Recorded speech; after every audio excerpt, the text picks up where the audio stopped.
conservative comedian and host of the popular podcast Louder with Crowder, Steven Crowder.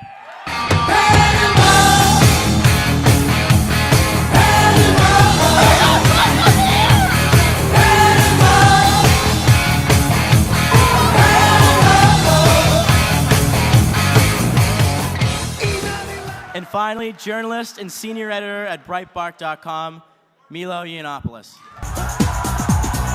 I am too sexy for your party, too sexy for your party. No way, I'm just go dancing. I'm a model, you know what I mean. And I do my little turn on the catwalk. Yeah, on the catwalk.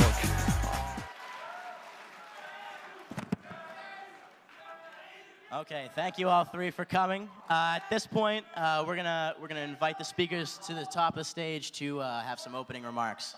So if we'd like to start with, sure, go for it. I am too sexy for your party, too sexy for your party. No way, I'm just go dancing. You're fucking white male. You know what I mean. Hello, everybody. Thank you for.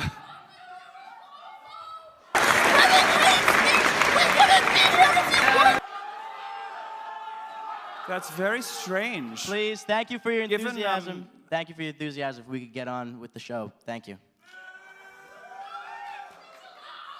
Given how firmly I believe in affirmative action in my bedroom, that's a very strange allegation, madam.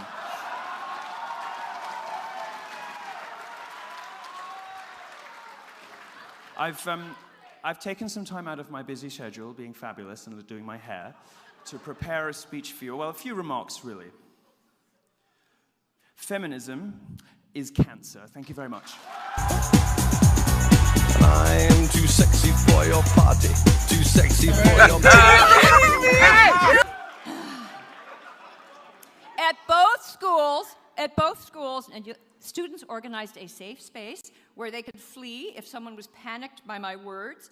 And during my talk, 30 women and a therapy dog fled to a safe space. I triggered a dog. I feel bad about that. Now,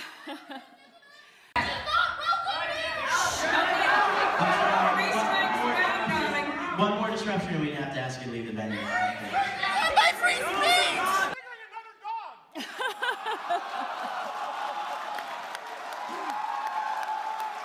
Now, wait. In 2015, there was a conference in London of feminist leaders from all over Great Britain, and the participants were advised not to clap. They were told that clapping could be trigger anxiety or pain in speakers. Instead, the conference attendees were told to use something called feminist jazz hands. Milo, can you demonstrate feminist jazz hands? Yes, I can. I'm going to give you a demonstration of feminist jazz hands. Can I come up here because I need my hands? So,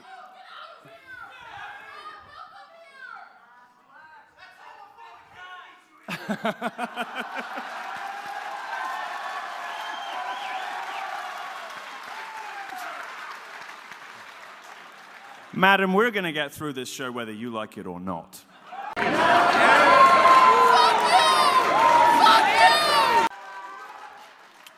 So to explain feminist jazz hands, I'll give you a few different variants because even the standard jazz hands can be triggering for some.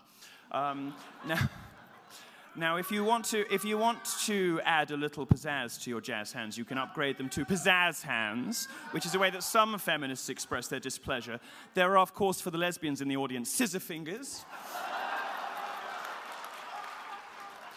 And if you feel particularly excited on any given occasion, you can use sizzle fingers, which I like to do something like this, which is the tearing away of the old patriarchal superstructure and the replacement of it with whatever the fuck you guys believe in. I'm too sexy for your party. Today's millennials, you're going to have to decide. Is yours going to be the generation that stands by as your basic freedoms are stripped away, where you can't go and hear a speaker? My best guess is that the millennials, like every generation before them, they're going to rally, they're going to defend their liberties, and I already see signs of resistance. I just hope it's not too late. Thank you.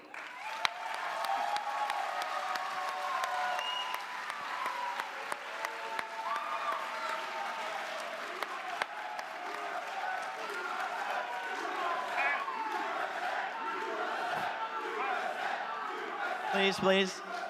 Mr. Crowder, if you'd like to make your opening.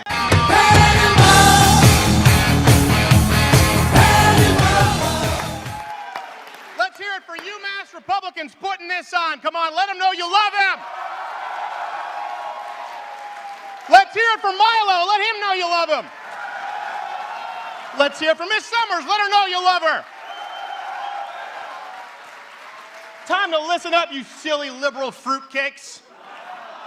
I came out here, I wanted to tell some jokes. Let's do some reality checks here. Do you have any idea, sir, how pathetic it must be to be you? These people wanted to come out and have a good time, hear a few jokes, some thoughtful discussion, but your head pops off the pillow in the morning with, oh, how can I be a professional victim today? Let me go in.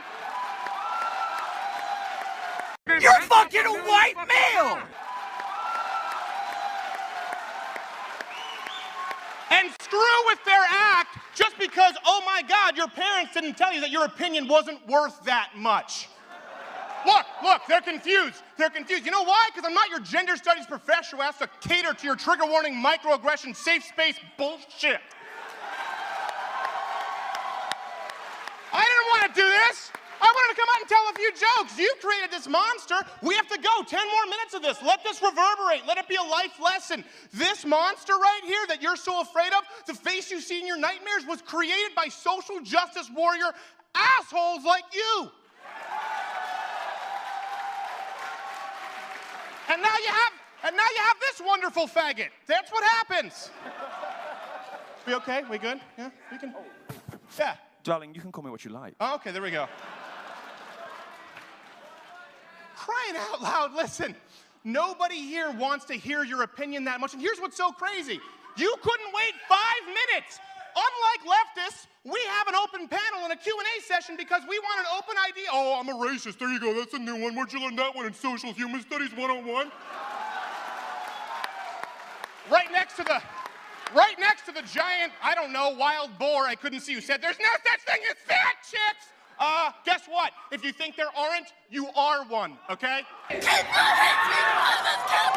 just make a fat joke? Yeah, I did. And no, it's okay, because I got some here, so screw you. I have a faggot pass and a fat pass today. We wanted to come out here and tell a few jokes. We wanted to have a thoughtful discussion. We want an open conversation of ideas. You guys can't be grown adults enough to literally wait 10 minutes to the point where we open the floor. And unlike leftists, guess what? We don't try and ban you when your speakers come to school. We don't show up and protest and call them, oh, shut up, you just got owned and now you're trying to come back 5 minutes later. It's like George...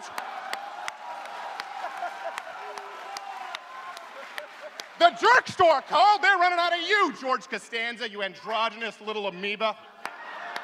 And by the way, these opinions you're yelling out, they're not even your opinions. They're your opinions from your gender studies professor, and the really reason you picked it was because you thought it was your best chance at getting laid. You just decided to walk on in to try and pick up chicks at the San Francisco retread pot-smoking drum circle, only to realize that your very glance in the direction of a woman causes a barren womb.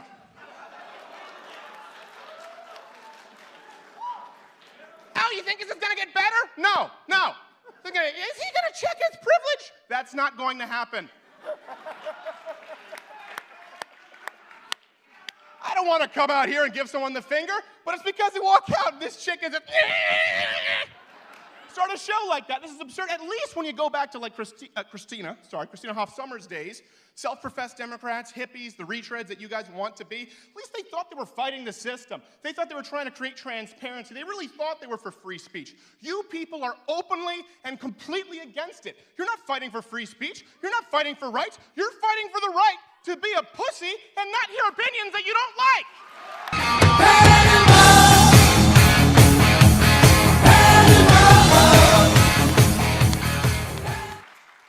Hey, so actually, I was going to ask about chalk as well, because we just recently had an incident on this campus about a week and a half ago. where someone actually wrote "Stop Islam" on one of the buildings, like really, really big. They did like a detailed art piece for it. And so you, Milo, you said the best way to deal with people you don't agree with is to give them the full spotlight.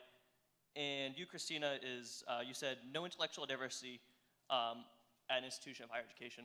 And I'm sorry, you spoke so fast I couldn't quote you. But so my question for you is that in light of Trump coming out and talking against Islam, rates of violence against Islam rising about 418% in this time period, higher than they were after 9/11, which is amazing. They're higher than after 9/11. We saw a lot of repercussions on this campus about a week ago, where some of my friends got beat up, where people got threatened over the Stop Islam. And so I'm wondering where you guys think that opinions turn into hate speech and where that line should be drawn. Well, your Muslim friends got beaten up because of chalk? Amazingly, one of my friends who's not even Muslim was defined as Muslim because he dressed a certain way, and he's changed the way he dresses now. Well, listen, nobody would ever condone beating somebody up because they dress a certain way. By the way, sometimes when I say stuff, it's a joke, okay? We used to be able to make those. Listen, if people want to talk about stopping rape culture, in the time you just took to ask that question, there were probably a dozen women who were raped in the name of Islam in the Middle East right then.